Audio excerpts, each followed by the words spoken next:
Now, December 21 is National Flashlight Day. And before we proceed to our virtual roundtable or show and tell tonight, let's find out a few facts about this very bright idea of an invention. According to nationalcalendar.com, in 1899, the invention of the dry cell and miniature incandescent electric light bulbs made the first battery-powered flashlights possible. Today, we use flashlights that are mostly incandescent lamps or light-emitting diodes. These gadgets run on disposable or rechargeable batteries. Some are powered by the user turning a crank or shaking the lamp, and some have solar panels to recharge the battery. Aside from the general-purpose handheld flashlight, other forms have been adapted for particular uses. There are head or helmet-mounted flashlights designed for miners and campers, leaving their hands free. Special flashlights provide light underwater and even in flammable atmospheres. On January 10, 1899, British inventor David Mizell obtained U.S. patent number 617,592, assigned to American Electrical Novelty and Manufacturing Company. This electric device designed by Mizell was powered by D batteries, laid front to back in a paper tube with a light bulb and a rough brass reflector at the end. It is said that the company donated some of these devices to the New York City police, who responded well to them. Now let's ask our Eagle News team here, what kind of flashlights do you have on hand, and when and where do you use them? We'll start with Eliza in Washington. Eliza? Well, hi, Anna. I have these flashlights beside me. I have a medium-sized one. Look, let me show you how strong it is.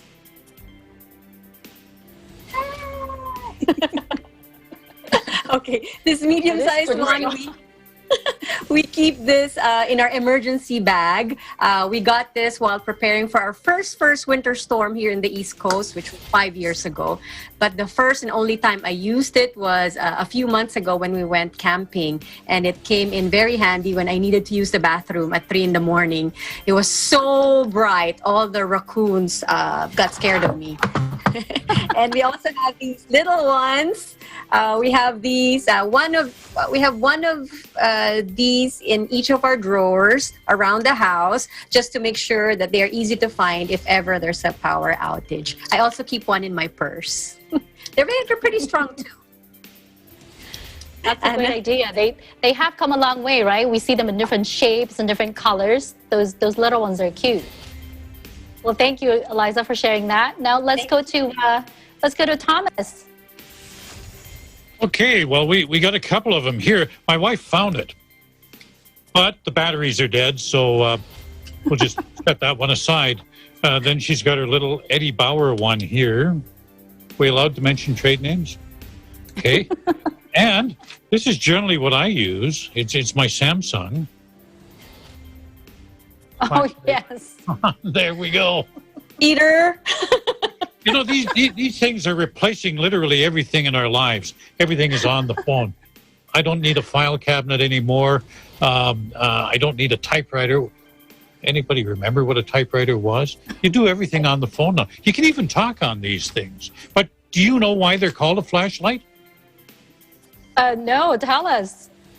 Okay, they're called a flashlight because, as you mentioned, they were invented back in 1899, Anna. And unfortunately, they were using a very energy-inefficient filament in the bulb. It was a carbon filament, so it drained the battery very quickly. So you could only kind of use them for a short period of time. Yeah, it's kind of, okay, you don't want to run the battery down. You just flash them on and off, hence the term flashlight. Except in England, you know, the country you broke away from way back, they call them the torch. They're a torch in England. It's a common sense name, right? Well, thank you, Thomas. What about, let's hear from Lori in Las Vegas.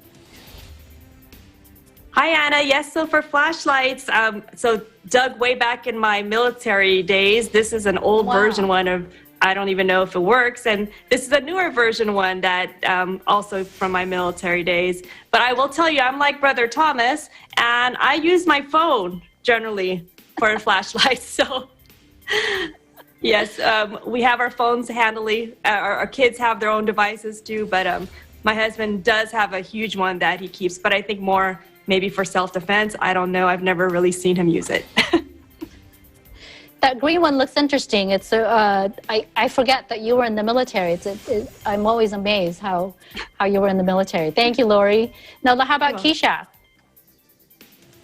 What do you use a flashlight for these days? So I have one, like a medium-sized one in my emergency bag as well. And then I'm like Thomas, who uses the phone because it's so convenient. I always have my phone, right? But I also have one that I put on my head. It's right here. I use it like when I walk my dog, or especially since now it's getting darker early. So it does have like different functions. So it has that one. And then I think it has this one too. So it alerts. So I use it when I walk my dog or if I'm going on a bike ride. Nice. Yeah. That's pretty handy. Thank you for sharing that. Some of us can use that. Now, how about Myla? And so I have this flashlight. I have this for about 20 years now. I bought this when I was still single.